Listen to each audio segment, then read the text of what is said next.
F2 players hinanapan na ng lilipatang team. Former MVP lilipat na ng team. Pero pag yan, kung kalimutan mong subscribe, click notification bell para update kayo dito sa ating channel. Patuloy nga hanggang sa ngayon ang diskusyon patungkol sa disbandment ng F2 Logistics Cargo Movers sa PVL.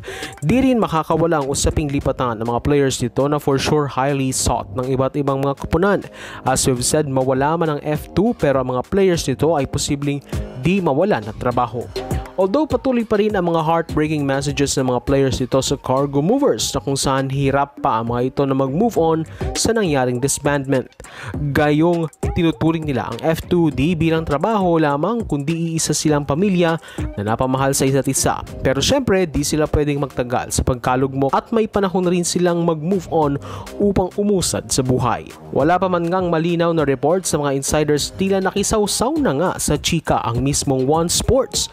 Ito matapos gawa ng feature article ng One Sports sa mga players ng F2 sa kanilang posibleng lilipatan. Ito nga ay may titulong Moving On, Perfect Landing Spots for F2 Logistics Players After Surprising Disbandment. Ginulat nga ng One Sports sa mga fans sa article na ito matapos na isa-isa nilang binigyan ng bagong team ang bawat star players ng Cargo Movers kahit di pa man ito opisyal. Inilagay nga ng One Sports ang power tandem ni Kim Kianadi at Aragalang sa Team PLDT High Speed Hitters.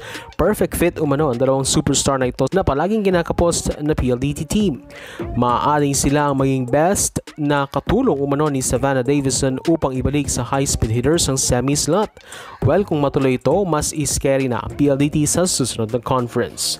Inilagay naman nila sa champion team Creamline Cool Smashers ang tambalang Don Macandili at Joy Baron.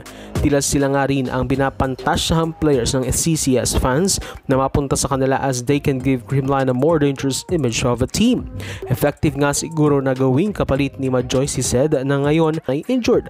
Samantalang si Don naman ang best fit libero sa team na mas magpapalakas sa kanilang floor defense. At ibang players naman ng team tulad din na Chang Abi Maranyo ay itinapat sa NX LED dahil sa presensya ng kanyang kaibigan na si Camille Cal at ang leader type and vast middle na tulad niya ang kailangan ng Chameleons to improve.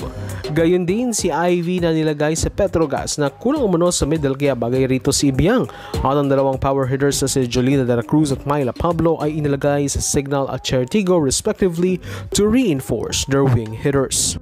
Well, yan nga ay mga pagpantasya lamang ng One Sports sa mga F2 players na ibig sabihin in demand talaga mga ito sa ngayon. Pero alam nyo ba na may isang nakakagulat na kumakalat ngayon sa social media?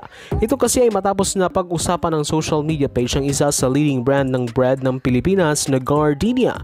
Tila kumalat kasi ang screenshot kung saan nakitang fina-follow ng F2 players ang Gardenia IG account. Dito na bumuhos ang espekulasyon na kung saan di kaya sila ang newest team sa PVL na posibleng mag-absorb sa players na iiwan ng F2. Wala pang malinaw na kumpirmasyon kung anong team ang bagong sasalang pero with these signs ay posibleng manifestation na mukhang sila nga ang bagong sasalang sa liga. Well, kung totoo man yan ay magiging welcome development ito sa mga players at sa mga fans.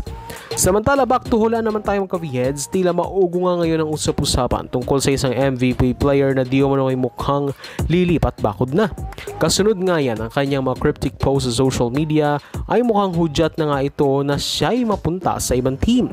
Ayon sa mga insiders, tila kumikiling na nga ata itong si MVP Spiker na lumipat ng team at ang kanyang lilipatan ay may kukonsiderang isa sa crowd favorite at seeking for improvement na team. Well, yan ay mga clues lamang at kayo na bahala manghula mga ka-V-Heads. Basta the golden rule, hintayin natin ang developments and anunsyo ukol rito. So, lahat ng V-Heads, thank you for supporting this channel. Please subscribe and notification bell to get updated on my coming videos.